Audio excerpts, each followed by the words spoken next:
अनजानी आवाज़। सिया एक मिडिल क्लास लड़की थी जो मुंबई के एक कॉलेज में पढ़ाई कर रही थी। वह हमेशा से एक सपनों की दुनिया में जीती थी जहाँ प्यार सिर्फ कहानियों और फिल्मों में होता था। लेकिन उसकी ज़िंदगी में प्यार तब आया जब उसने पहली बार एक अनजान नंबर से आई कॉल उठाई। हेलो। सिया ने अनजाने नंबर से आए कॉल को संदेह से उठाया। हेलो सिया। दूसरी तरफ से एक गहरी दिल को छू लेने वाली आवाज़ आई। कौन?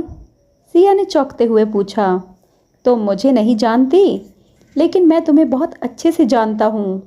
यह कॉल कोई मजाक नहीं था, क्योंकि उस लड़के को सिया की पसंद और उसकी बातें, यहाँ तक कि उसके डर भी मालूम थे।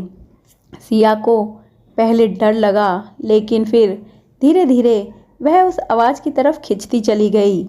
हर रात उस नंबर से एक कॉल आता और वे घंटों बातें करते, लेकिन सिया को उसका नाम तक नहीं पता था। क्या तुम मुझसे कभी मिलोगे? एक दिन सिया ने पूछ ही लिया। बहुत जल्द, वो बोला, और फ़ोन कट गया। कुछ हफ्तों बाद सिया को एक कैफ़े में बुलाया गया। जब वह वहाँ पहुँची तो एक टेबल पर गुलाब रखा था और एक चिट्ठी। पलट कर देखो, मैं तुम्हारे पीछे हूँ। सिया ने दिल थाम कर पीछे देखा और उसकी सांसें थम गई। सिया ने जब पीछे मुड़कर देखा तो एक लंबा हैंडसम लड़का मुस्कुराते हुए उसकी ओर बढ़ रहा था। वह बिल्कुल वैसा ही था जैसा सिया ने अपनी कल्पनाओं में सोचा था।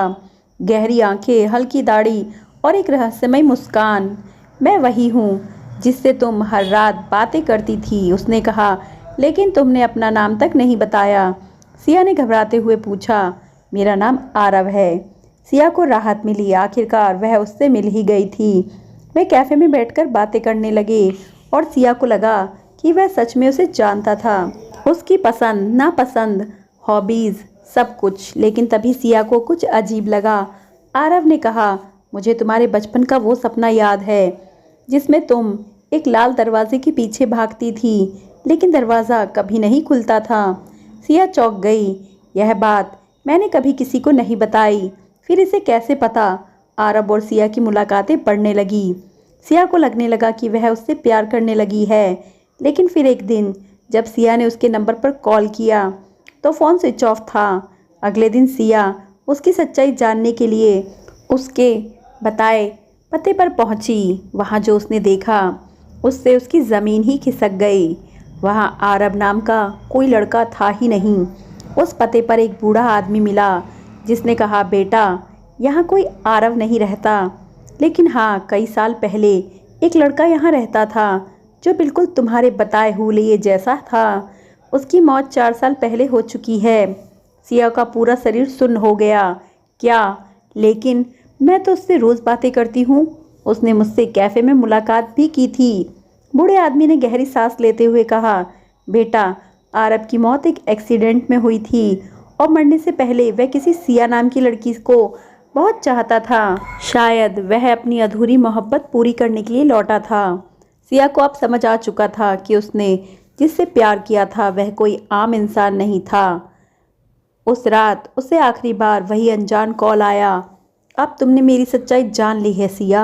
आरब, तुम सच में? हाँ, मैं अब भी तुम्हारे पास हूँ, लेकिन अब तुम्हें आगे बढ़ना होगा। लेकिन मैं तुम्हें छोड़ नहीं सकती। सिया रो पड़ी।